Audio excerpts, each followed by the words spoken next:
अध्याय 96। द काइस्टोन अनुवादक, हेनी ट्रांसलेशन संपादक, हेनी ट्रांसलेशंस। जल्दी चाय परोसी गई। वांग शेंगुओ और स्कूल के नेता एक दूसरे के साथ सहजता से बातचीत कर रहे थे, जबकि वांग टेंग उबे हुए भाव के साथ एक तरफ बैठे थे। माहौल बहुत जीवंत था। प्रिंसिपल यू और अन्य नेताओं ने इस बार अपनी कठोर और उग्र अभिव्यक्ति नहीं दिखाई। इसके बजाय वे सभी मिलनसार ढंग से मुस्कुरा रहे थे और वांग टेंग की हर तरह की प्रशंसा कर रहे थे, जैसे कि वे स्वतंत्र हों, और वे स्वतंत्र थे। अतुलनीय प्रतिभा, गरिमा में दिखने वाला, आशाजनक भविष्य, वे हर तरह से उसकी सराहना कर रहे थे। यह आश्चर्यजनक था कि वे इतने सारे वाक्यांश कैसे बना सकते थे। वे वाकई बहुत पढ़े लिखे थे। कुछ देर तक असंबद्ध विषयों पर बातचीत करने के बाद प्रिंसिपल यू ने वांग टेंग से कहा, वांग टेंग, क्या आपने तय कर लिया है कि आप किस विश्वविद्यालय में आवेदन करना चाहते हैं? हम अभी कुछ देर पहले ही इस पर चर्चा कर रहे थे, वांग शेंगुओ ने मुस्कुराते हुए कहा। मैंने अभी तक अपना निर्णय नहीं लिया है। वांग टेंग ने अपना सिर हिलाया। आप धीरे धीरे इस बारे में सोच सकते हैं। अपने नतीजों के आधार पर आप देश में कोई भी स्कूल चुन सकते हैं। प्रिंसिपल यू ने विनम्रता से कहा, अगर आपको कुछ समझ में नहीं आ रहा है, तो आप स्कूल के शिक्षकों से पूछ सकते हैं।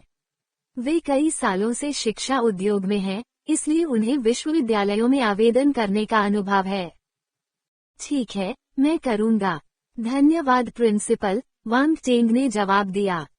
ओह ठीक है, क्या तुम्हें अभी भी वे पुरस्कार याद हैं जिनका मैंने पिछली बार उल्लेख किया था? प्रिंसिपल यू ने मुस्कुराते हुए पूछा। वांग टेंग तुरंत उत्साहित हो गया।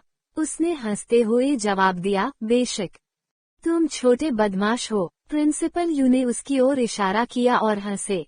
फिर उन्होंने कुछ सामान निकाला और उन्हें मेज पर रख दिया। इसे देखो, ये सब तुम्हारे लिए हैं। सभी वस्तुएं मेज पर एक पंक्ति में रखी गई थीं। वहां एक छोटी सी काली डोरी की थैली थी, एक छोटी जेड बोतल, और अंत में एक बक्सा जो हथेली से थोड़ा छोटा था। वांग टेंग ने उन तीनों का अध्ययन किया। प्रिंसिपल यू मुस्कुराए और बोले, इन्हें खोलो और देखो। वांग टेंग ने अब और विनम्रता नहीं दिखाई। उसने सबसे पहले काली थैली खोली। उसमें अंगूठे के आकार के 10 छोटे छोटे क्रिस्टल थे, जो चमक रहे थे। ये क्रिस्टल बर्फ जैसे नीले रंग के थे और ऐसा लग रहा था जैसे इन्हें प्राकृतिक बर्फ के क्रिस्टल को इकट्ठा करके बनाया गया हो। वे लैंप के नीचे चमक रहे थे। ये ऊर्जा पत्थर हैं। प्रिंसिपल यू ने कहा, मैंने सुना है कि आप एक बर्फ तत्व मार्शल योद्धा हैं। मैंने विशेष रूप से किसी से आपके लिए 10 बर्फ तत्व पीले श्रेणी के निम्न श्रेणी के ऊर्जा पत्थर खोजने के लिए कहा था।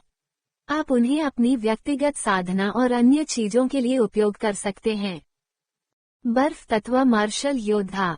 वांग शेंगुओ और ली जिमेई ने जब ये सुना तो वे एक दूसरे की तरफ देखने लगे। वे हैरान हो गए। क्या वांग टेंग अग्नि तत्व मार्शल योद्धा नहीं था? लेकिन यह आगे की जांच करने का समय नहीं था। वे केवल अपने दिल में अपनी जिज्ञासा को दबा सकते थे। प्रिंसिपल, आप बहुत विचारशील हैं, वांग टेंग ने अनियंत्रित होकर कहा। फिर उसने छोटी जेड बोतल खोली। बोतल से 3 गहरे नीले रंग की गोलियां निकलीं। जब ये छोटी गोलियां उसकी हथेली पर आईं, तो एक ठंडी और ताजगी भरी खुशबू उसकी नाक में घुस गई और उसे स्फूर्ति का एहसास हुआ। ये बर्फ आध्यात्मिक दान है। ये बर्फ तत्व आध्यात्मिक दान है, और यह प्रथम श्रेणी का निम्न श्रेणी का है। यह आपकी साधना में मदद कर सकता है। प्रिंसिपल यू ने आध्यात्मिक दान से उनका परिचय कराया। एक और बर्फ तत्व। वांग टेंग को लगा कि प्रिंसिपल यू एक दिलचस्प व्यक्ति है। एक बार जब उसे पता चला कि वो एक बर्फ तत्व मार्शल योद्धा है, तो उसने तुरंत बर्फ तत्व मार्शल योद्धाओं के लिए उपयोगी सभी बर्फ तत्व आइटम तैयार किए। हालांकि वे पुरस्कार थे, फिर भी वह कमोबेश उसका एहसानमंद था। प्रिंसिपल यू ने फिर से अपना मुंह खोला। अगर आपको इनका इस्तेमाल करने की जल्दी नहीं है, तो आप इनका असर खत्म होने से बचाने के लिए इन्हें जेड की बोतल में रख सकते हैं। वांग टेंग ने सिर हिलाया। उसने तीनों गोलियां वापस छोटी जेड बोतल में रख दी। आखिरी वाला ब्लैक बॉक्स था। यह शायद वही रहस्यमयी उपहार होगा जिसके बारे में प्रिंसिपल यू बात कर रहे थे। उन्हें आश्चर्य हुआ कि इसके अंदर क्या है। वह पहले 2 पुरस्कारों से पहले ही संतुष्ट था, इसलिए वह तीसरे पुरस्कार की प्रतीक्षा करने के अलावा कुछ नहीं कर सका। ये बक्सा लगभग उसकी हथेली के आकार का था। वांग टेंग ने बक्सा खोला और बीच में एक काला पत्थर रखा हुआ देखा। पत्थर से हड्डियों को चीर देने वाली ठंडक निकल रही थी। यह क्या है? वांग टेंग ने उत्सुकता से पूछा। काला बर्फ का पत्थर। प्रिंसिपल यू ने धीरे से ये 3 शब्द कहे, मानो वह काला बर्फ का पत्थर कोई कीमती खजाना हो। उसके चेहरे पर एक हल्की घमंड भरी आभा महसूस की जा सकती थी। दुर्भाग्य से वहां मौजूद किसी ने भी इसके बारे में पहले नहीं सुना था। वांग टेंग भी उसे अचंभित होकर देख रहा था। वह ऐसे लोगों के सामने शेखी बघार रहा था जो उसे बिल्कुल भी नहीं समझते थे। प्रिंसिपल यू ने अजीब तरह से मुस्कुराते हुए कहा, ये काला बर्फ का पत्थर बर्फ तत्व का स्वर्गीय खजाना है। मैंने गलती से इसे अपने हाथ में ले लिया। इसका इस्तेमाल हथियार बनाने के लिए किया जा सकता है। इसके बारे में बात करें तो यह एक वास्तविक संयोग है। आप एक बर्फ तत्व मार्शल योद्धा हैं, इसलिए यह आपके लिए बिल्कुल सही है। ये बहुत छोटा है। वांग टेंग को नहीं पता था कि यह काला बर्फ का पत्थर कितना कीमती है, इसलिए जब उसने इसका छोटा आकार देखा तो उसने धीरे से शिकायत की। खांसी। प्रिंसिपल यू ने अजीब तरह से खांसी। मेरे पास सिर्फ ये छोटा सा काला बर्फ का पत्थर है। ये वाकई थोड़ा छोटा है, लेकिन आप इसे अन्य सामग्रियों से पूरा कर सकते हैं। मुझे यकीन है कि जाली हथियार की गुणवत्ता में तेजी से वृद्धि होगी। यदि यह काला बर्फ का पत्थर इतना छोटा न होता कि इससे पूरा हथियार न बनाया जा सके, तो इसके मूल्य का मूल्यांकन करना असंभव होता। प्रिंसिपल यू ने भी इसे अन्य लोगों को नहीं दिया होगा। वांग टेंग ने अपनी भौहें सिकोड़ ली। उसे लगा कि यह वस्तु बिल्कुल बेकार है। प्रिंसिपल यू के कथन के अनुसार यह पत्थर बहुत कीमती था, लेकिन चूंकि यह छोटा था इसलिए इसकी कीमत में भारी छूट दी गई।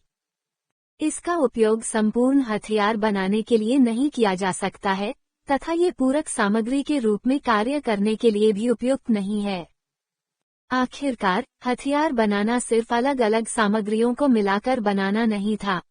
आपको उन सामग्रियों को पिघलाना था जो एक दूसरे के पूरक हों।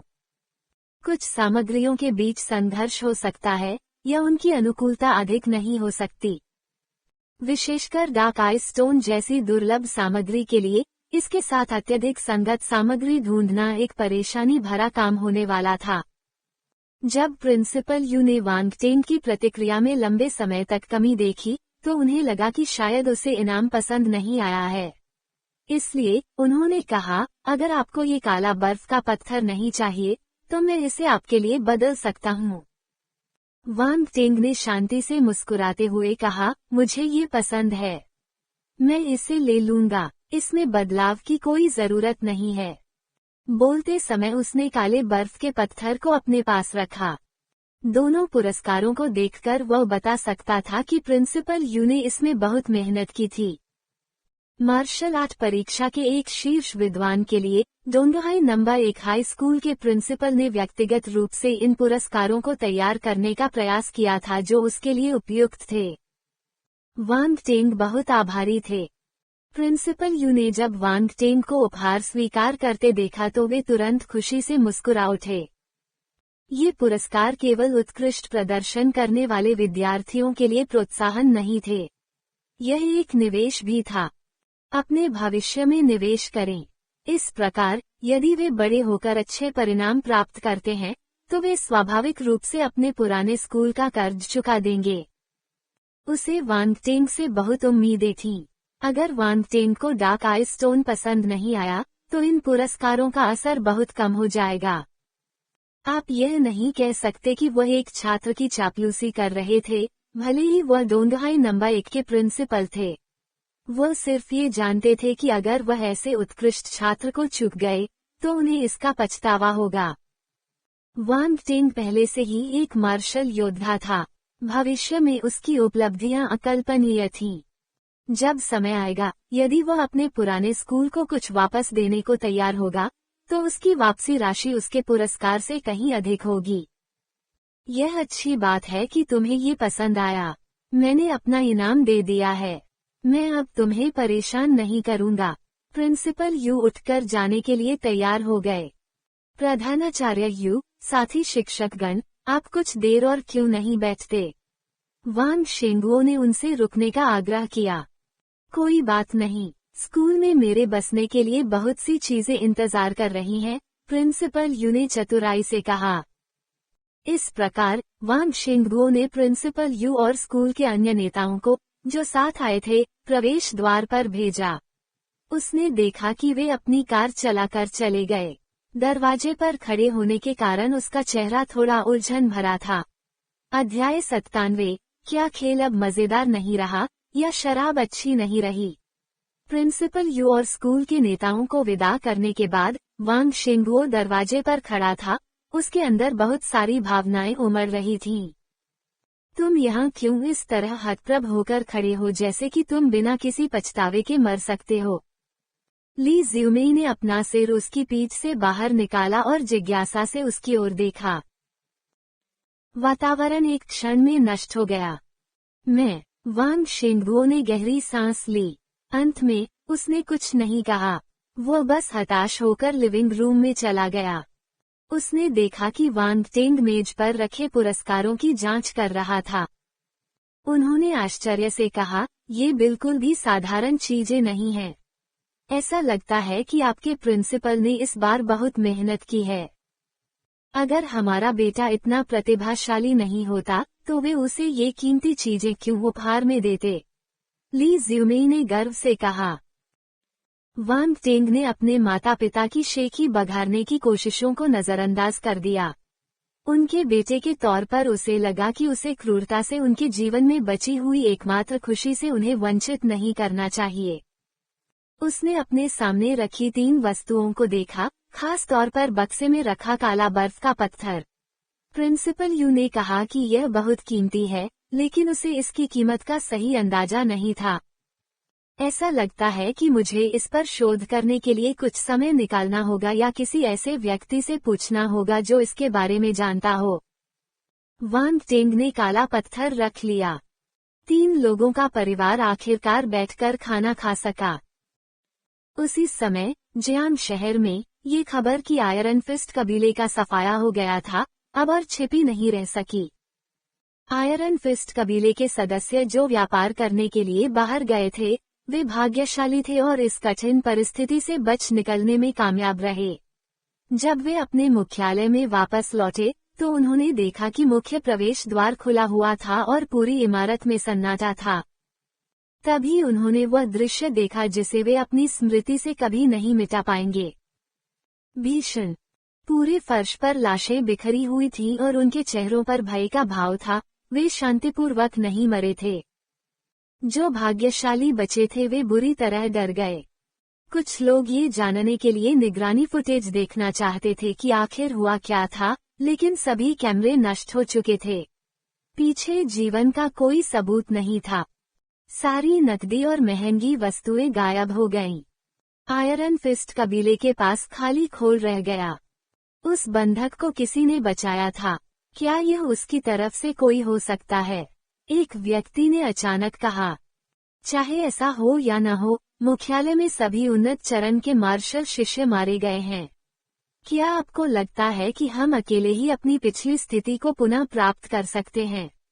एक अन्य व्यक्ति ने डर से कांपते हुए कहा। इसके अलावा ये खबर भी जल्द ही फैल जाएगी कि आयरन फिस्ट कबीले का सफाया हो गया है। हमारे दुश्मन हमें इतनी आसानी से जाने नहीं देंगे। कैपिटल ज़िया के वे लोग कहाँ हैं? उनके बीच एक मार्शल योद्धा है। अगर ये वास्तव में बंधक के आदमियों ने किया है, तो हमारे आयरन फिस्ट कबीले की दुर्दशा उनके कारण ही हुई है। क्या आप बदला लेने के लिए उन्हें ढूंढने की योजना बना रहे हैं? किसी ने व्यंग्य किया। चलो तितर बितर हो जाएं। आयरन फिस्ट कबीला अब अस्तित्व में नहीं है। किसी ने कमजोरी से कहा। सबकी नजरें उस आदमी पर टिक गईं। वो अजीब तरह से हंसा और बोला, मैं बस एक सामान्य सुझाव दे रहा हूँ। मेरी तरफ मत देखो। चलो तितर बितर हो जाएं। ठीक है, चलो अलग हो जाएं। अलविदा सभी को। मुझे उम्मीद है कि मैं भविष्य में आप में से किसी को फिर कभी नहीं देखूंगा। सभी लोग एक पल में तितर बितर हो गए। वे बिना किसी हिचकिचाहट के चले गए। केवल वह व्यक्ति जो सुझाव लेकर आया था, वही अचंभित होकर खड़ा रह गया। आयरन फिस्ट कबीला खत्म हो गया है। जियांग शहर में एक होटल के शानदार प्रेसिडेंशियल स्वीट में एक आदमी बोल रहा था। इस अधेड़ उम्र के आदमी के सामने एक 20 साल का छोटे बाल वाला युवक कुर्सी पर बैठा था। उसने बाथरोब पहना हुआ था और हाथ में शराब का गिलास घुमा रहा था। गिलास में लाल शराब हल्के से घूमी। युवक ने शांति से कहा, ओह, मैंने व्यक्तिगत रूप से एक यात्रा की। लगभग सभी लोग एक ही वार में मारे गए, जिनमें उन्नत स्तर के मार्शल शिष्य भी शामिल थे। आयरन फिस्ट कबीले का बॉस भी चला गया है। हालांकि घटनास्थल पर जले हुए निशान पाए गए हैं, मध्यम आयु वर्ग के व्यक्ति ने आगे कहा। युद्ध योद्धा, अग्नि तत्व मार्शल योद्धा। युवक ने अपनी भौहें ऊपर उठाईं। उसने अपने हाथ में पकड़ी रेड वाइन एक ही घूंट में खत्म कर दी। मेरा भी यही अनुमान है, अधेड़ उम्र के व्यक्ति ने सिर हिलाकर जवाब दिया। फाफिट, चलो राजधानी जिया वापस चलते हैं। दूसरे लोगों को इन विविध चीजों का ध्यान रखने दो। मैं छिड़ गया हूँ। युवक ने अपनी पीठ को फैलाया और उपहास किया। क्या आप अभिनय नहीं करने जा रहे हैं? अधेड़ उम्र के व्यक्ति ने पूछा। मैंने कहा था कि मैं राजधानी जिया वापस जा रहा हूँ। युवक ने ठंडे स्वर में कहा। हाँ। वांग टेंग को जियांग शहर में चल रही घटनाओं का पता नहीं था। वांग शेंगुओ की दुर्दशा के बारे में वह आयरन फिस्ट कबीले के बॉस से जानता था कि दूसरी पार्टी कैपिटल जिया से थी। अपने पिछले जीवन में जिन लोगों ने वांग परिवार का सफाया किया था, वे भी राजधानी जिया से थे। यद्यपि समय सही नहीं था, लेकिन संभवतः वे वही लोग थे। यह मार्शल आर्ट का युग था और दूसरी तरफ एक मार्शल योद्धा था। ये समझ में आता है। वे कितने शक्तिशाली थे, इस आधार पर उनके पास निश्चित रूप से एक मार्शल योद्धा होगा। उनके सामने वांग परिवार चींटी की तरह कमजोर था, लेकिन वो परिवर्तनशील था। अब वांग टेंग मार्शल आर्ट परीक्षा का शीर्ष विद्वान था। यहाँ तक कि गवर्नर जियांग भी जानता था कि वह कौन था। दूसरा पक्ष वांग परिवार को आसानी से छूने की हिम्मत नहीं करेगा। जोंगहाई में वांग परिवार को किसी भी तरह का जीवन खतरा नहीं होगा। यदि नहीं, तो अगले दिन की सुर्खियां होंगी। जोंगहाई में मार्शल आर्ट परीक्षा के शीर्ष विद्वान का सफाया हो गया। ये सिर्फ जोंगहाई के चेहरे पर तमाचा नहीं था, ये चीन के कानून के अधिकार को चुनौती थी। चाहे दूसरा पक्ष कितना भी शक्तिशाली क्यों न हो, वे बिना किसी डर के काम नहीं कर सकते थे। इस प्रकार वांग परिवार अस्थायी रूप से सुरक्षित था। हालांकि उसे अभी भी दूसरे पक्ष की गुप्त हरकतों से सावधान रहना था। जब तक यह नियमों के दायरे में था, इन कामों की अनुमति थी। वांग परिवार इससे बच नहीं सका। वांग शेंगुओ और वांग टेंग के दादा सभी व्यापारिक दुनिया के चतुर बूढ़े लोमड़ी थे। स्वाभाविक रूप से वे बिना किसी तैयारी के अपने दुश्मनों के उन्हें खोजने का इंतजार नहीं करेंगे। वांग टेंग को कंपनी के बारे में चिंता करने की जरूरत नहीं थी। अब उसे अपनी क्षमताओं को जितनी जल्दी हो सके उतना बढ़ाना था। अगर वो काफी शक्तिशाली होता, तो वह अपनी तलवार के एक ही वार से अपने सभी दुश्मनों को मार सकता था। केवल एक बात जो वांग टेंग को समझ में नहीं आई वह ये थी कि वांग परिवार उन लोगों को कैसे भड़काने में कामयाब रहा। आखिरकार दूसरे पक्ष का एक विशाल और शक्तिशाली पृष्ठभूमि थी। उसने यही सवाल वांग शेंगुओ से पहले भी पूछा था, लेकिन उसके पिता को इसका जवाब नहीं पता था। उसे बिना किसी कारण के अगवा कर लिया गया था, इसलिए वह भी पूरी तरह उलझन में था। इस समय वांग टेंग एक शांत बार में जूजी और उसके अन्य दोस्तों से मिला। मेज पर बियर, फलों के रस और सभी प्रकार के स्नैक्स थे। वे सभी बातें कर रहे थे और हंस रहे थे। मार्शल आर्ट परीक्षा के लिए शीर्ष विद्वान। अचानक जूजी आश्चर्य से चिल्लाया। वे तीनों आश्चर्य से वांग टेंग को देखने लगे। इससे पहले उन्होंने सुना था कि उसका रिजल्ट बुरा नहीं था, लेकिन उन्हें सिर्फ इतना पता था कि अब वह सबसे अच्छा विद्वान है। यह एक क्षण के लिए वे एक दूसरे को देखते रहे, समझ नहीं पाए कि क्या कहें। वांग टेंग को पहले से ही इस तरह की प्रतिक्रिया की आदत थी। जो कोई भी पहली बार यह खबर सुनता, वह अवाक रह जाता। वो असफल था। सौभाग्यवश व्यवस्था ने उसे नहीं छोड़ा। वांग टेंग ने मन ही मन आह भरी। वह अकेले ही नाश्ता करने लगा और तीनों को अपना आश्चर्य जारी रखने दिया। होश में आने के बाद वे बातचीत जारी रखेंगे। कुछ मिनट बाद तीनों लोग अंततः होश में आ गए। बधाई हो, भाई वांग टेंग, जू जी ने जटिल स्वर में कहा। अतीत में वे सभी दूसरों की नज़र में बेकार और घमंडी अमीर दूसरी पीढ़ी के थे, लेकिन अब वांग टेंग एक छलांग में आसमान में उड़ गया था। जू जी को दुख हुआ। क्या एक प्रेमपूर्ण परिवार की तरह एक साथ रहना और एक साथ परीक्षा में असफल होना अच्छा नहीं था? क्या खेल अब मजेदार नहीं रहा, या शराब अच्छी नहीं रही? उसे पढ़ाई में इतना डूब जाने की क्या जरूरत थी? वो एक ऐसा स्टार छात्र क्यों बन गया जिससे वो हमेशा नफरत करता था? जू जी को अपने जीवन पर संदेह होने लगा। अकेलेपन की भावना ने उसके पूरे शरीर को जकड़ लिया और उसके चारों ओर एक गहरे भूरे रंग की आभा फैल गई। वांग टेंग, बाय वे यू हाओ। अनुवादक हेनी ट्रांसलेशन। संपादक हेनी ट्रांसलेशंस। जू जी को कोई खास उत्तेजना नहीं मिली। कुछ समय के लिए उसे अपनी आत्मा में कमी महसूस हुई। उसने पहले ही तय कर लिया था कि वह तीसरी कक्षा फिर से पढ़ेगा और अपनी मार्शल आर्ट का सही अभ्यास करेगा। उसे अगले साल मार्शल आर्ट की परीक्षा देनी होगी। वो इस बात से दुखी नहीं था कि वांग टेंग पास हो गया। वो बस थोड़ा ईर्ष्यालु था। दरअसल उसने इस परिणाम की पहले ही भविष्यवाणी कर दी थी। आखिरकार वांग टेंग ने पहले ही उसके सामने एक उन्नत चरण के मार्शल शिष्य की क्षमता प्रदर्शित कर दी थी। लेकिन इस बार वांग टेंग ने कुछ ज्यादा ही अच्छे अंक प्राप्त किए, इतने अच्छे कि उसे अपने जीवन पर ही संदेह होने लगा। उनके नतीजे बराबर होते थे। अब एक को अपना साल दोबारा करना पड़ता था, जबकि दूसरा यूनिवर्सिटी में दाखिला ले लेता था। फिर भी उसे अभी भी उम्मीद थी कि वो उसके बराबर पहुंच जाएगा और ज्यादा पीछे नहीं रहेगा। हालांकि अगर वांग टेंग को फर्स्ट यूनिवर्सिटी जैसी यूनिवर्सिटी में दाखिला मिल जाता, तो वह जानता था कि चाहे वह कितनी भी मेहनत कर ले, वह कभी भी आगे नहीं बढ़ पाएगा।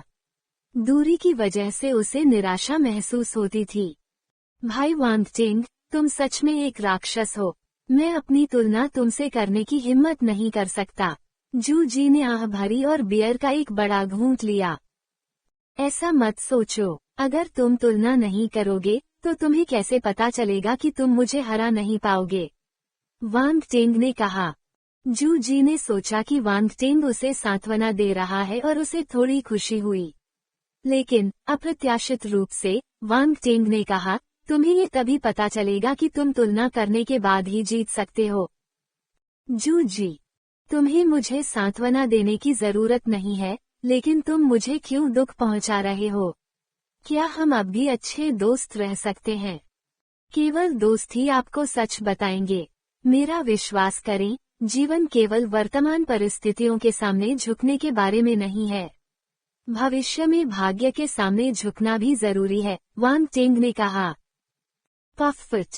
ये वाक्य सुनते ही बाई वेई के मुंह से फलों का रस निकल गया। यू हाओ का गला घुट गया और वो बिना रुके खांसने लगा। भाई वांग टेंग, कहावत कुछ इस तरह है, जीवन सिर्फ परिस्थितियों के सामने झुकने के बारे में नहीं है, इसमें कविता और भविष्य भी है। बाई वेई ने वांग टेंग की ओर आंखें घुमाईं। उसने ये क्यों नहीं देखा कि वो पहले कितना निर्लज था? मैं जू जी को दिलासा दे रहा हूँ। आखिरकार जीवन में कई उत्तेजनाएं हैं। उसे पहले से ही उनकी आदत डालनी होगी। कुछ झटकों के बाद तुम्हें उनकी आदत हो जाएगी, वांग टेंग ने कहा। शू जी के सीने में हवा का एक गोला फंस गया था। वह बहुत निराश महसूस कर रहा था। उसकी पुतलियां हिल गईं और उसने अचानक कहा, मेरी बहन जल्द ही वापस आ रही है। किया। इस बार बदसूरत भाव दिखाने की बारी वांग टेंग की थी। उसका चेहरा तुरंत बदल गया। ये देखना काफी दिलचस्प था। जू जी शरारत से मुस्कुराई। बहन जू हुई वापस आ गई हैं। बाई वेई को सुखद आश्चर्य हुआ। वह शैतान औरत, वांग टेंग ने दांत पीस लिए। जू हुई जू जी की बड़ी बहन थी। वे दोनों बचपन से एक दूसरे को जानते थे, लेकिन यादें बहुत अच्छी नहीं थीं। जिस किसी की भी बचपन में पैंट उतार दी गई हो और उसकी छोटी चिड़िया को उड़ा दिया गया हो, उसके पास इसके बारे में कोई अच्छी याद नहीं होगी। नहीं, उसे उससे जितना संभव हो सके उतना दूर रहना चाहिए। उसे शैतान को अपने सामने नहीं आने देना चाहिए। अगर ऐसा नहीं हुआ तो वह यह अनुमान नहीं लगा सकता था कि शैतान क्या कर सकता है। भाई वांग टेंग, मेरी बहन हमेशा तुम्हारे बारे में बात करती रही है। उसने ये भी कहा कि वापस आने के बाद वह तुम्हें किसी मीटिंग के लिए बाहर ले जाएगी, जू जी ने कहा। बाई वेई और यू हाओ ने एक तरफ हंसी उड़ाई। उनके साथ पहले कभी ऐसा व्यवहार नहीं हुआ था। जू हुई ने हमेशा वांग टेंग के साथ असाधारण रूप से अच्छा व्यवहार किया। वास्तव में वह हमेशा उसे परेशान करती थी। वांग टेंग का चेहरा हरा हो गया। मैं आजाद नहीं हूँ। उससे कहो कि मैं आजाद नहीं हूँ। अगर कोई महत्वपूर्ण बात न हो तो मेरी तलाश मत करना। मैं निर्णय नहीं ले सकता। अगर वह तुम्हें ढूंढने तुम्हारे घर जाती है तो मैं तुम्हारी मदद नहीं कर सकता। जू जी ने कंधे उचका दिए। ओ बकवास, वांग टेंग ने हताशा में कहा। मेरे पास कुछ नहीं है, लेकिन मेरी एक बड़ी बहन है। जू जी ने शैतानी मुस्कान दी। Novel by JNN। उसे लगा कि आखिरकार उसने अपना अहंकार वापस पा लिया है। किसी कारण से उसे सहजता महसूस हो रही थी। Ads by PubFuture. अपनी बड़ी बहन को धोखा देने का उस पर कोई दबाव नहीं था। बाई वेई और यू हाओ जोर से हंस पड़े। वांग टेंग को झटका देना मुश्किल था। इस तरह का दिलचस्प दृश्य शायद ही कभी हुआ हो। कुछ देर इधर उधर की बातें करने के बाद बाई वेई ने पूछा, मैंने सुना है कि सिस्टर जू हुई पहले ही एक उन्नत चरण की मार्शल शिष्या के शिखर पर पहुंच चुकी है। क्या वह अब अपनी सफलता पर है? वह आधे महीने पहले ही सफलतापूर्वक मार्शल योद्धा बन गई थी। जू जी को थोड़ा गर्व हुआ। उसने उत्साह से कहा, इस बार जब वो वापस आएगी तो मैं उससे मुझे ठीक से प्रशिक्षित करने के लिए कहने की योजना बना रहा हूँ। मुझे उन्नत चरण का मार्शल शिष्य बनने की बहुत उम्मीद नहीं है, लेकिन मुझे एक मध्यवर्ती चरण का मार्शल शिष्य बनना चाहिए। मार्शल योद्धा। वांग टेंग थोड़ा हैरान था। जू हुई की उसकी यादें उसके पिछले जन्म पर आकर रुक गईं। उसने उम्मीद नहीं की थी कि महिला शैतान इस जन्म में एक मार्शल योद्धा होगी। अरे यार, उससे निपटना और भी मुश्किल हो जाएगा। यही तो वह सोच रहा था, लेकिन उसने कहा, एक मार्शल योद्धा के मार्गदर्शन में और आपके परिवार द्वारा आपको दिए जा रहे संसाधनों के साथ, इस बात की बहुत अधिक संभावना है कि आप एक वर्ष के भीतर एक मध्यवर्ती चरण के मार्शल शिष्य बन जाएंगे। मुझे उम्मीद है कि ऐसा ही होगा। जब मेरे पिता ने सुना कि मैं मार्शल आर्ट का अभ्यास करना चाहता हूँ, तो वे इतने खुश हुए कि वे पूरी रात सो नहीं पाए। उन्होंने मुझे प्रायोजित करने के लिए अपनी निजी बचत भी निकालने का फैसला किया, जू जी ने मुस्कुराते हुए कहा। वांग टेंग ने उसे अंगूठा दिखाया। चाचा जू कमाल के हैं। वह तुम्हारी माँ की निगाहों के सामने एक निजी गुप्त जगह रखने में सक्षम है। खांसी खांसी। जू जी हंसी और आंसुओं के बीच फंस गई थी। आपकी चिंता का विषय थोड़ा हटकर है। जू जी, हम साथ में अभ्यास कर सकते हैं। बहन जू हुई के वापस आने के बाद क्या तुम उनसे मुझे भी सिखाने के लिए कह सकती हो? यू हाओ ने प्रत्याशा में कहा। यह एक छोटी सी बात है। आप भविष्य में मेरे घर आ सकते हैं, जू जी ने उदारता से कहा। बाई वेई ने उन्हें मार्शल आर्ट पर चर्चा करते हुए सुना। अचानक उसे थोड़ा उदास महसूस हुआ। यहाँ तक कि जूजी के पास भी एक लक्ष्य था। उसके बारे में क्या? वांग टेंग जल्द ही मार्शल आर्ट परीक्षा में शीर्ष विद्वान के रूप में विश्वविद्यालय में प्रवेश करेगा। वह निश्चित रूप से भविष्य में और भी ऊंचा उड़ेगा। क्या वह केवल उसे उड़ते हुए देख पाएगी? बाई वेई ने अपने दिल से सवाल किया। एक पल के लिए तो वह अवाक रह गई। वे देर रात तक बातें करते रहे। वांग टेंग रात 11 बजे के बाद घर लौटा। उसने स्नान किया और सीधे बिस्तर पर चला गया। Ads by PubFuture. उसकी आत्मा 100 के करीब थी। वांग टेंग ने मानसिक अस्पताल जाकर विशेषताओं का एक और दौर इकट्ठा करने की योजना बनाई। हालांकि दिन में मानसिक अस्पताल में घुसना कठिन था, इसलिए वह केवल आधी रात के बाद ही गुप्त रूप से प्रवेश कर सका। लेकिन उसकी यूनिवर्सिटी की प्रवेश परीक्षा अभी समाप्त हुई थी। यह उसके लिए एक दुर्लभ आराम का क्षण था, इसलिए उसने पहले कुछ दिन इंतजार करने का फैसला किया। मानसिक अस्पताल भाग नहीं सकता था। एक शांत रात। अगले दिन वांग टेंग उस घर में गया जो उसने यूनिवर्सिटी टाउन में किराए पर लिया था। कौवे का अंडा अभी भी वैसा ही दिख रहा था। उसमें से बच्चे निकलने के कोई संकेत नहीं थे। उन्होंने खूबसूरत दुकान की मालकिन लू झिक्विन को वीचैट संदेश भेजा, जिनसे उनकी मुलाकात पालतू जानवरों की दुकान पर हुई थी। लू झिक्विन, ये सामान्य है। चिंता मत करो। बल के प्रभाव में आने के बाद अब अंडप्रजक जानवरों की हैचिंग प्रक्रिया अधिक जटिल हो गई है। उनका विकास चक्र लंबा हो गया है। वांग टेंग ने एक पल के लिए सोचा। सामान्य जानवर पहले से ही ऐसे ही होते हैं, स्टार बीस्ट का अंडा तो और भी कम। यह उचित था कि इसके फूटने की प्रक्रिया लंबी होगी। उसने तय किया कि इसे अपना समय लेने दिया जाए। वांग टेंग, ठीक है। धन्यवाद। वांग टेंग ने अपना आभार व्यक्त करने के लिए वीचैट संदेश के माध्यम से जवाब दिया। लू झिक्विन, मुझे आपको धन्यवाद देना चाहिए। अगर आपने मुझे पहले नहीं बचाया होता, तो मुझे निश्चित रूप से चोट लग जाती। लू झिक्विन ने अगला संदेश भेजने से पहले एक पल के लिए हिचकिचाहट दिखाई। लू झिक्विन, क्या आप फ्री हैं? मैं आपको खाना खिलाता हूँ। वांग टेंग, इसकी कोई जरूरत नहीं है। कोई भी दूसरा व्यक्ति यही काम करेगा। वांग टेंग को शर्मिंदगी महसूस हुई। अगर दूसरे पक्ष को पता होता कि विशाल कौवा डोंगहाई में उसकी वजह से आया था और उसके बाद जो कुछ भी हुआ, वह उसकी गलती थी, तो उसे कैसा लगेगा? लू झिक्विन, इसकी जरूरत है। अगर तुम मुझे तुम्हारा इलाज नहीं करने दोगे, तो ये बात हमेशा मेरे दिमाग में रहेगी। लू झिक्विन का स्वर गंभीर लग रहा था।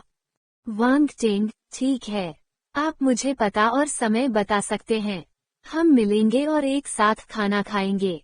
ज्यादा पैसे खर्च करने की जरूरत नहीं है। वांग टेंग असहाय महसूस कर रहा था, लेकिन फिर भी वह सहमत हो गया। ये खूबसूरत बहन थोड़ी सीधी थी, लेकिन चूंकि वह बहुत सुंदर थी, इसलिए वह अपनी आंखें तृप्त कर सकता था। अगर वह भोजन के लिए नहीं जाता तो ये सब व्यर्थ हो जाता। लू झिक्विन, ठीक है, तो ये तय हो गया। लू झिक्विन ने जल्दी से समय और पता भेज दिया।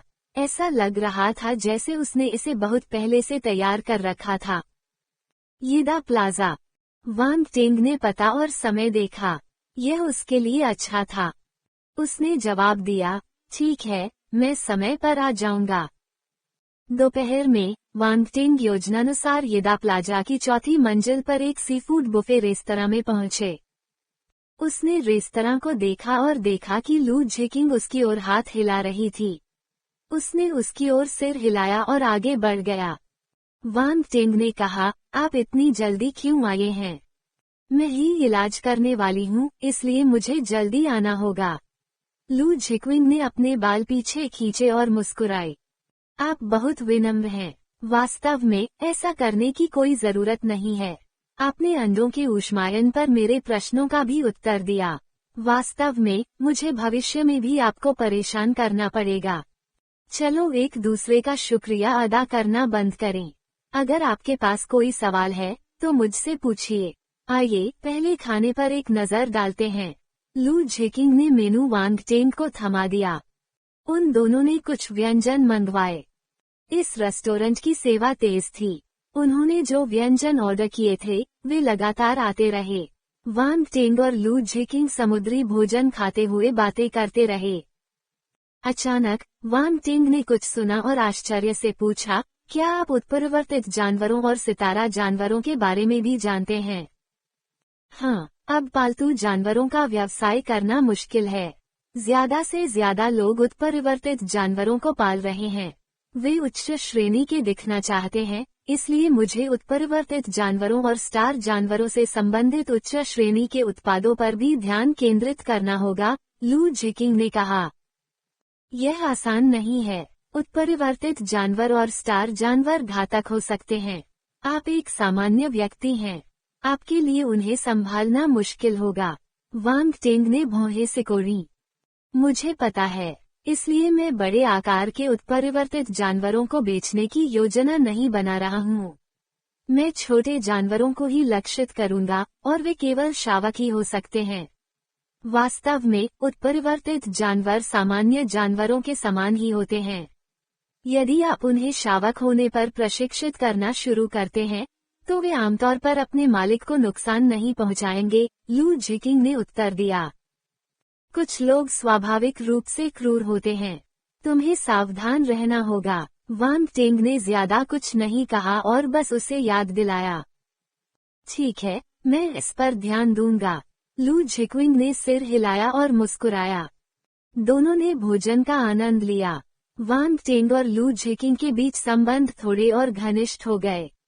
पहले वे सिर्फ परिचित थे, लेकिन अब उन्हें दोस्त माना जा सकता है। कम से कम वांगटेंग को यह महसूस हुआ कि अब वो लू झिकिंग को ढूंढ सकता था और इंक्यूबेशन मामलों के बारे में अधिक आराम से पूछ सकता था। अगर भविष्य में आपको किसी भी तरह की मदद की जरूरत होगी तो आप मुझसे मिल सकते हैं, वांगटेंग ने लू झिकिंग से कहा और फिर वे अलग हो गए। ठीक है, मैं तुम्हारे साथ विनम्र नहीं रहूंगा, लू झिकिंग मुस्कुराया।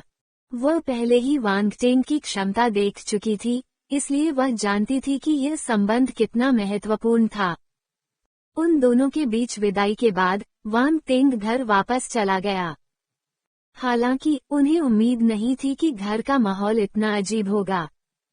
जोंगहाई में शीर्ष 3 मार्शल आर्ट अकादमियों के 3 प्रिंसिपल अभी उसके लिविंग रूम में बैठे थे, एक दूसरे को अजीब तरह से घूर रहे थे।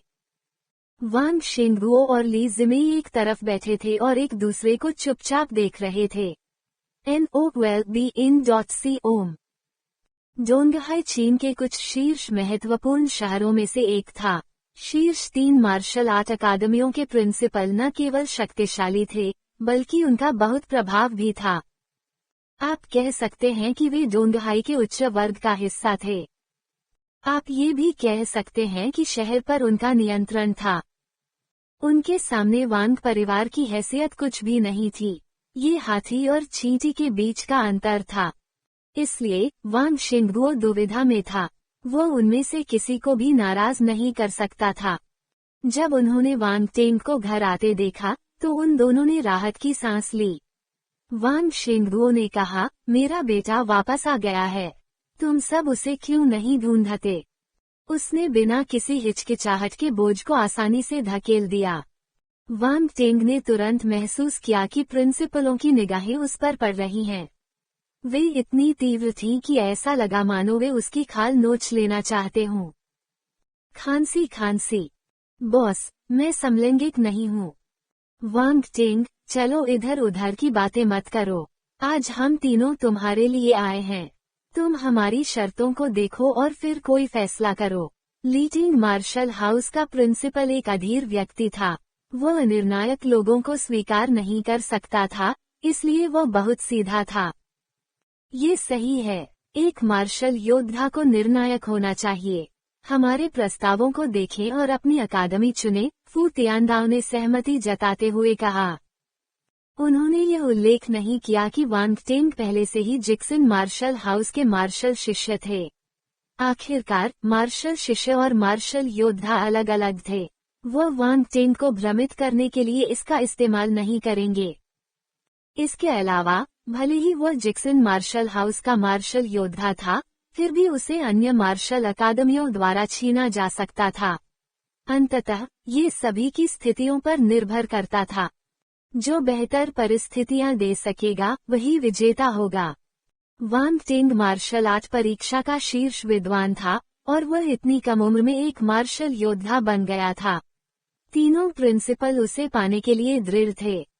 मार्शल योद्धाओं के युग में प्रतिभा दुर्लभ थी। अविश्वसनीय प्रतिभाएं तो और भी दुर्लभ थीं। चीन में 10 से भी कम लोग थे जो उनकी उम्र में मार्शल योद्धा बनने में सक्षम थे। ये हाल के सभी वर्षों का योग था। सबसे महत्वपूर्ण बात ये थी कि इनमें से ज्यादातर युवा योद्धा परिवारों से थे। उनके पास योद्धाओं से व्यक्तिगत मार्गदर्शन के साथ साथ पर्याप्त संसाधन भी थे। वांग टिंग की तुलना उनसे नहीं की जा सकती। इसके अलावा वह मार्शल योद्धा बनने के कुछ समय बाद ही एक स्टार बीस्ट को मारने में सक्षम था। जो कुछ वे जानते थे उसके आधार पर उनमें से केवल 1 या 2 प्रतिभाएं ही यह उपलब्धि हासिल कर पाईं।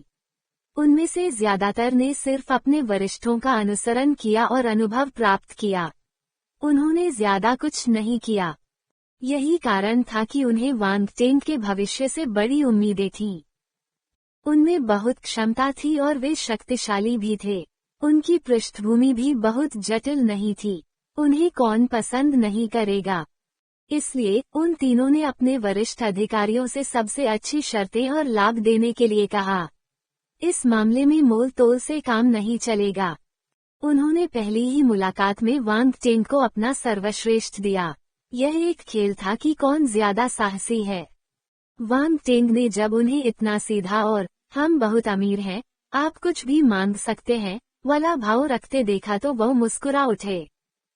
बॉस, चाय लीजिए। वांग टिंग उनके सामने बैठ गया और उनके लिए चाय बनाई। फिर उसने अपने मन में आया सवाल पूछा, क्या मार्शल आर्ट अकादमी और स्कूल के बीच कोई संघर्ष होगा? इस बारे में चिंता मत करो। स्कूल एक सार्वजनिक संगठन है। यह मार्शल आर्ट अकादमी के हितों के साथ टकराव नहीं करेगा। यहाँ तक कि अगर आप किसी सैन्य कॉलेज के लिए आवेदन करते हैं जहाँ नियम सख्त हैं, तो हम आपको अपने कॉलेज को प्राथमिकता देने देंगे। ये सब प्रस्ताव में लिखा जा सकता है। कॉलेजों और यहाँ तक कि सेना में कई शक्तिशाली योद्धाओं के नाम हमारी अकादमी के अंतर्गत हैं, फू तियानदाओ ने समझाया।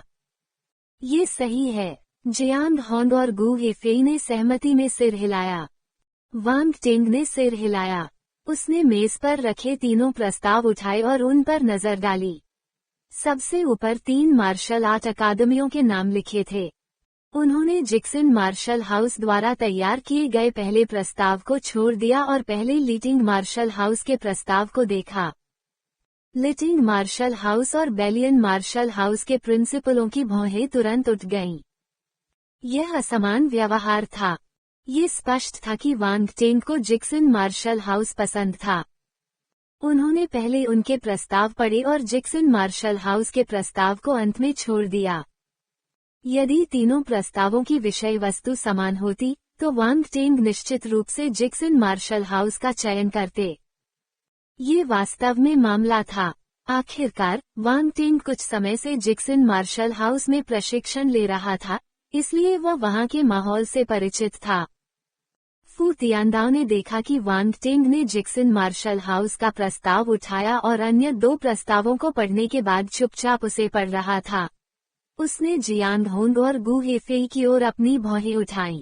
उसके होठों के कोने पर एक आत्मविश्वास और प्रसन्न मुस्कान दिखाई दी। जियांग होंग और गु हेफेई को तुरंत बुरा महसूस हुआ। वांग टिंग ने आखिरकार सारे प्रस्ताव पढ़ लिए। उसने अपने हाथ में रखे प्रस्ताव नीचे रख दिए और आह भरी। सबकी नजरें उस पर टिक गईं। कैसे है? वांग शेंगुओ ने उत्तेजित होकर पूछा। दरअसल वह प्रस्तावों की विषय वस्तु को देखना चाहता था। मिस्टर वांग भी देख सकते हैं।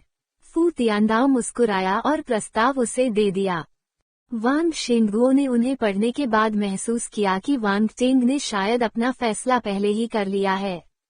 अगर वह होता तो वह भी वही फैसला लेता।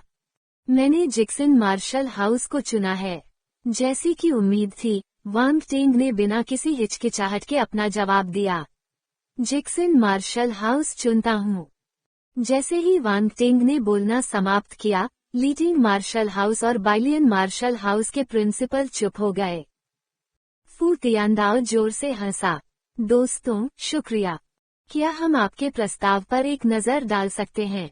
जियांग होंग ने अनिच्छा से पूछा।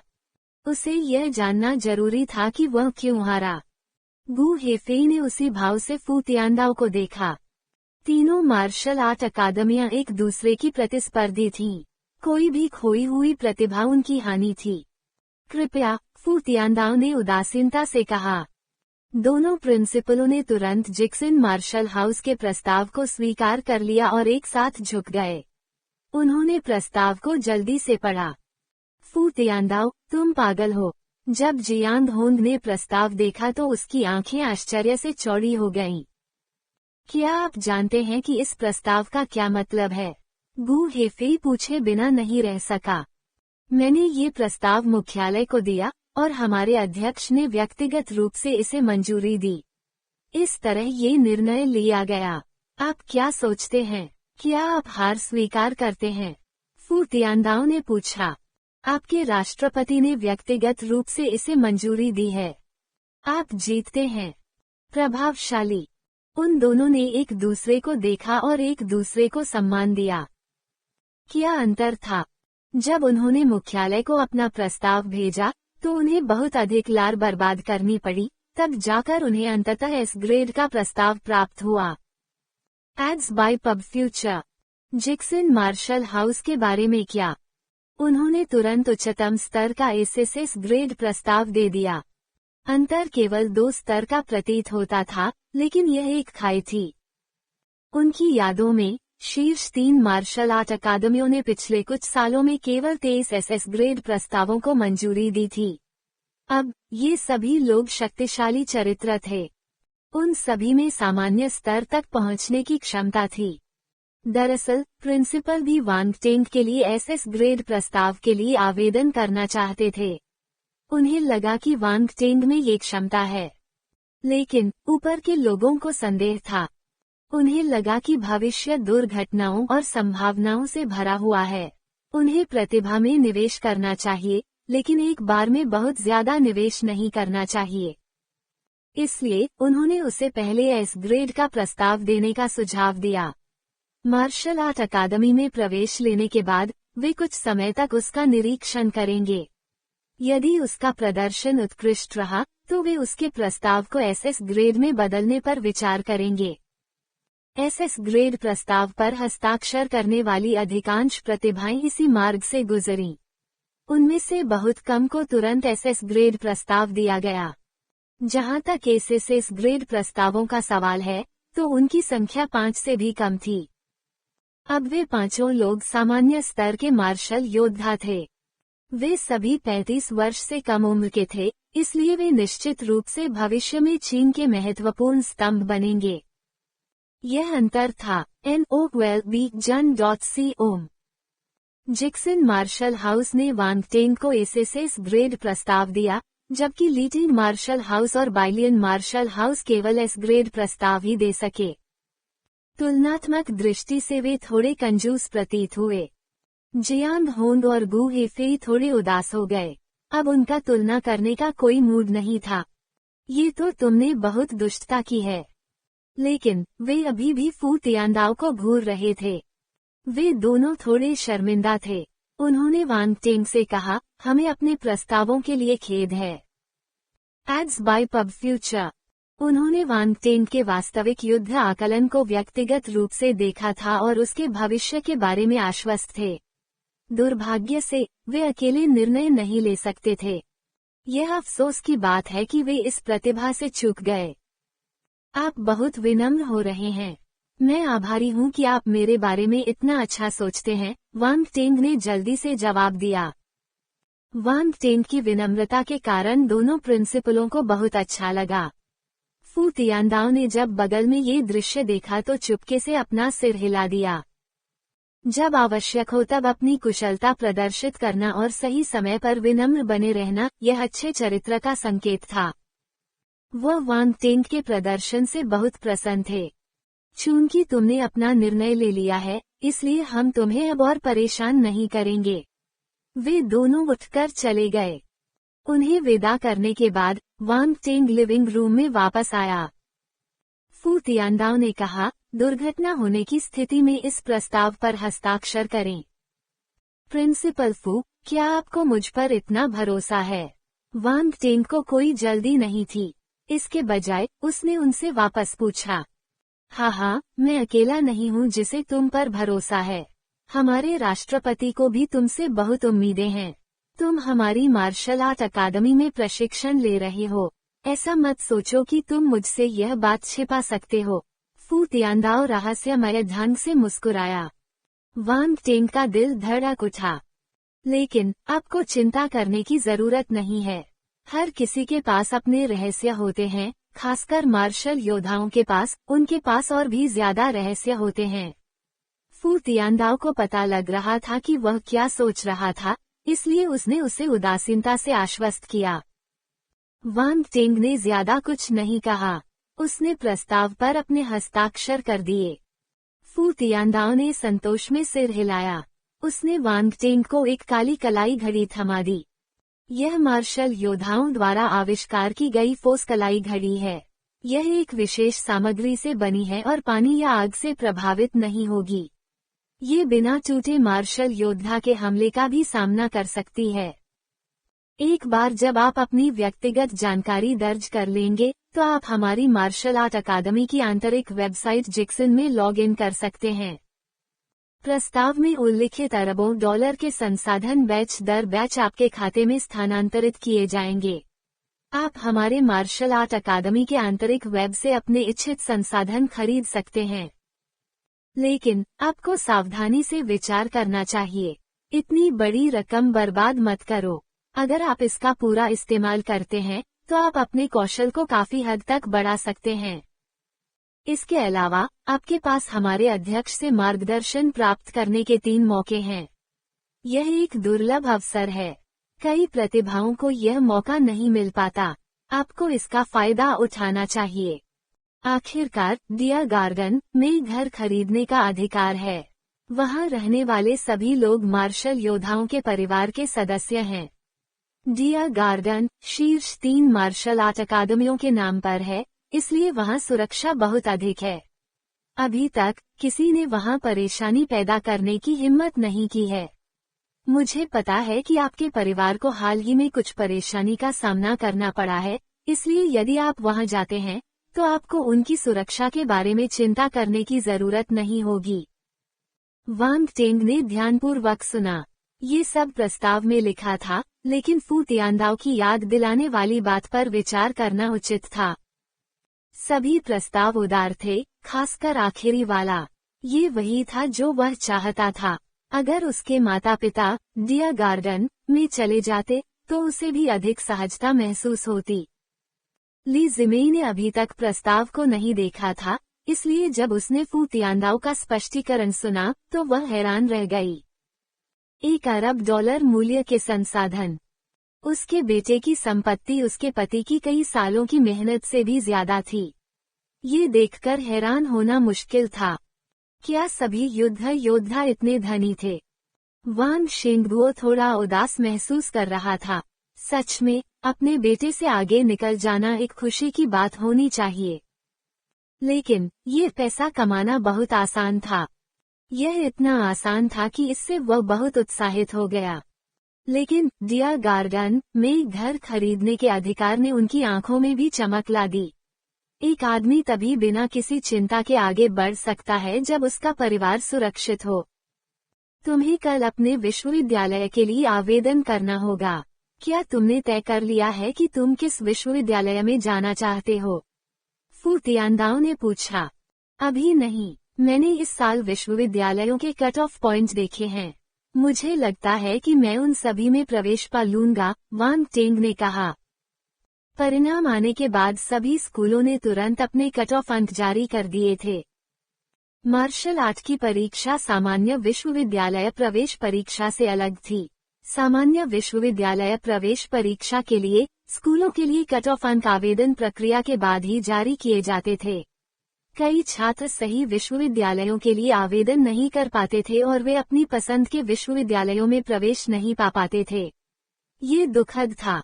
मार्शल आर्ट परीक्षा के लिए केवल स्कूली छात्रों का चयन नहीं कर रहे थे, छात्र विश्वविद्यालयों का भी चयन कर रहे थे। इसलिए कट ऑफ अंक पहले ही जारी कर दिए गए। अपने स्कोर के साथ आपको किसी भी विश्वविद्यालय में प्रवेश लेने में कोई समस्या नहीं होगी। समस्या यह है कि आपको कौन सा विश्वविद्यालय सबसे उपयुक्त लगता है। आपका परीक्षा परिणाम पहले ही सभी शीर्ष विश्वविद्यालयों को भेज दिया गया है। जब तक वे अंधे नहीं हैं, मुझे विश्वास है कि वे जल्द ही आपको ढूंढ लेंगे। हो सकता है कि वे कल आपके स्कूल में भी आपको ढूंढ लें, फू तियांदाओ ने मुस्कुराते हुए कहा। ये बहुत परेशानी वाली बात है। वांग टेंग ने एक कड़वी मुस्कान दी। उसे अचानक कुछ याद आया और उसने पूछा, प्रिंसिपल, क्या आपके पास कोई सुझाव है? फू तियांदाओ ने मुस्कुराते हुए जवाब दिया, शीर्ष कुछ विश्वविद्यालयों के शिक्षकों के संसाधन, वातावरण और क्षमता सभी एक जैसे हैं। प्रतिस्पर्धा के जरिए संसाधन अर्जित किए जाते हैं। एक व्यक्ति जितना ज्यादा उत्कृष्ट होगा, देश उसे उतने ही ज्यादा संसाधन वितरित करेगा। इसलिए अच्छे छात्रों के पास संसाधनों की कभी कमी नहीं होती। हाल के वर्षों में डोंगहाई विश्वविद्यालय और हुआंगहाई मिलिट्री कॉलेज धीरे धीरे आगे बढ़ रहे हैं। उनके और फर्स्ट यूनिवर्सिटी के बीच ज्यादा अंतर नहीं है। वे कई बार मार्शल आर्ट ग्रैंड प्रतियोगिता में अन्य विश्वविद्यालयों को हराने में भी सक्षम रहे और चैंपियनशिप का दावा किया। सैन्य कॉलेज और सामान्य विश्वविद्यालयों की तुलना करें तो सैन्य कॉलेज ज्यादा सख्त होते हैं। छात्रों की स्वतंत्रता पर उनका ज्यादा नियंत्रण होता है, लेकिन इसमें एक फायदा भी है। फू तियांदाओ इस बिंदु पर एक पल के लिए रुक गया। उसने तभी अपनी बात जारी रखी जब उसने वांग टेंग को उसकी ओर देखते हुए देखा। सैन्य कॉलेज सत्ता पाने का एक त्वरित मार्ग है।